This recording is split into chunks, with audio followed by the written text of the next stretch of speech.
Deuce, how you doing today? You look happy, man. How's it going? I do.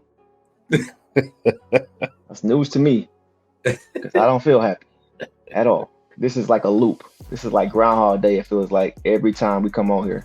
It's Twilight Zone. Let me just. I'm gonna go ahead and get this out. I am in a place where everyone is tradable. That's where I'm at right now. I'm in a place where everyone is tradable because I can't get the coach fired, but I'm tired of watching the same mistakes over and over and over. You know, I do tonight could possibly be bad. It's the Sacramento Kings. With these good teams, these playoff teams, yeah, they'll let you come out and have your fun, man. But eventually they're gonna lock down on defense and you gonna lose.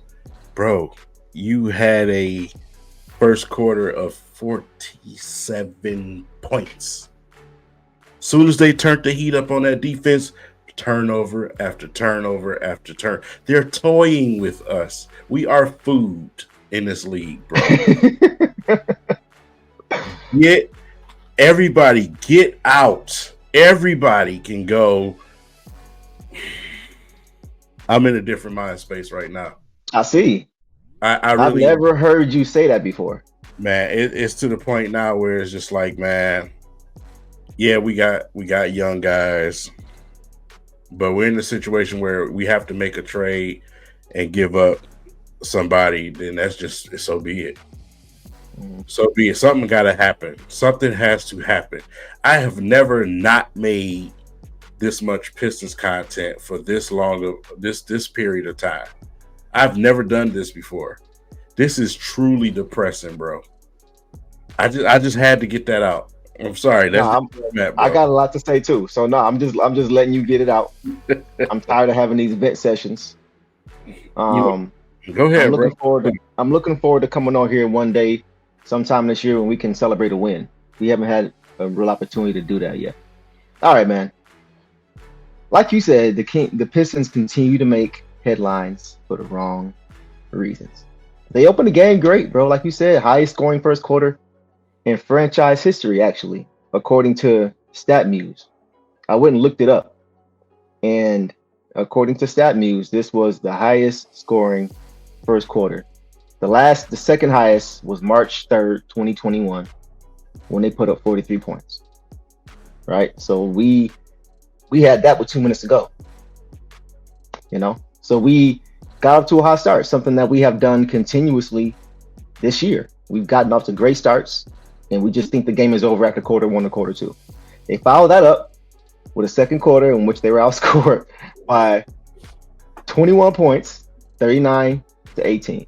Now the Kings, to their credit, did raise their energy level, but the Pistons seemed like they were turning the ball over more than they were scoring the basketball, bro. Like whenever adversity seems, and Monty Williams talked about this, whenever he said this team is not a team that handles adversity well. Whenever adversity hits them, they do not respond. Like it's been something that's happened all year, and they just fold up and tense up. You know, when the opposing team applies some pressure. The biggest key for me tonight, bro, was points in the paint. Points in the paint for me was the difference in this game. I looked it up. They got outscored in the paint tonight, 82-46. 82-46, bro. Now, a big part of that, and we all know who the culprit was tonight, was Mr. Domantas Sabonis. He had, let me just look at the stat line. You ready? Mm-hmm. He had 37 points, 10 rebounds, 13 assists on 16 for 21 shooting. You said Jokic. So, right. It feels like it, right? It's clear that Sabonis had a chip on his shoulder tonight, bro. Like, it seems like he obviously had this in the back of his mind. How tough is defending Domantas Sabonis, defending him without fouling? It's not that hard. Pretty sure he saw that and heard that. Because he came out tonight on a mission, bro. I watch the Kings quite a bit. And he does not have that same type of fire that he had tonight. You could see it in the first quarter, dunking, cutting his hand open because he dunking so hard, you know what I'm saying, growling, yelling. You saw tonight he was on a mission. And Jalen Duren is going to be a great player in this league, but Jalen Duren is also 20 years old. And tonight, Sabonis showed that he, as of right now, is a better player. And that's okay. But that was the difference in the game tonight. Sabonis went to work. And he put the Pistons on notice that, yeah, I am hard to guard. Which, you know, to his credit, he backed it up. So I can't be mad at that. But the Pistons, despite the Kings playing the way they did, there's no way you're supposed to have the highest scoring quarter in your franchise's history and you get blown out. That's ridiculous. That's ridiculous. There's no words for that. There's no excuse whatsoever for that type of performance where you play that well and you get blown out. It's just no. I don't care who you playing. You get up that many points, the game should not be a blowout by the end of the game. Period. It just shouldn't be. That's my piece on that. When you see your players out there doing boneheaded stuff, turning the ball over and everything else, and you see Monty Williams just, you know, sitting there with his arms folded, looking at the court like ain't nothing happening. That's frustrating, bro. How long is the coaching staff going to sit there and allow these guards to keep doing this over and over? Even Greg and Blaha said it on TV. It's like, when are you not making no type of adjustments? Right. So how am I sitting here blaming these young guys? Because the veterans you got, I keep saying over and over and over, the veterans that you have are not veterans that's going to teach these young guys what they need. Those are just shooters you have that's been in this league for a long time. They're shooters. If you don't have that, then the coaching staff, Monty Williams, needs to do his job. Stop acting like nothing's wrong over there.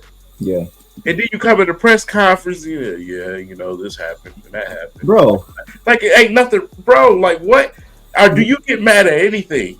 Do you care? Did you see what he said today about, I'm not sure, you may have said this already, but he talked about Cade, his injury, how it didn't happen against the Warriors, and how it was just more so the load that he has had to shoulder, and how when he gets back, he's going to have to look at how many minutes he's played. Like, are you not aware of his history, his injury history? You're just figuring that out, that you're playing him too many minutes. I don't understand.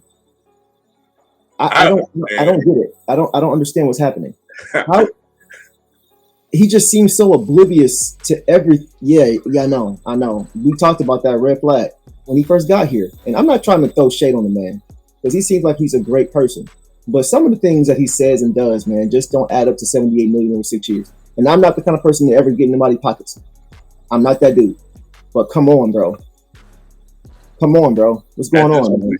It can't get more obvious, dudes, at this point. This is bad, bro. This is bad. Destination restoration. Hotter than MTV and Y2K. You don't want to see buffed up Y2K. Breaking records set by Michael J. Bringing glory days back to the future, Michael J. He's way ahead of his time, he's got a plan, yeah. Led off by none other than his brother Cannon. And this is more than a game, it's a passion.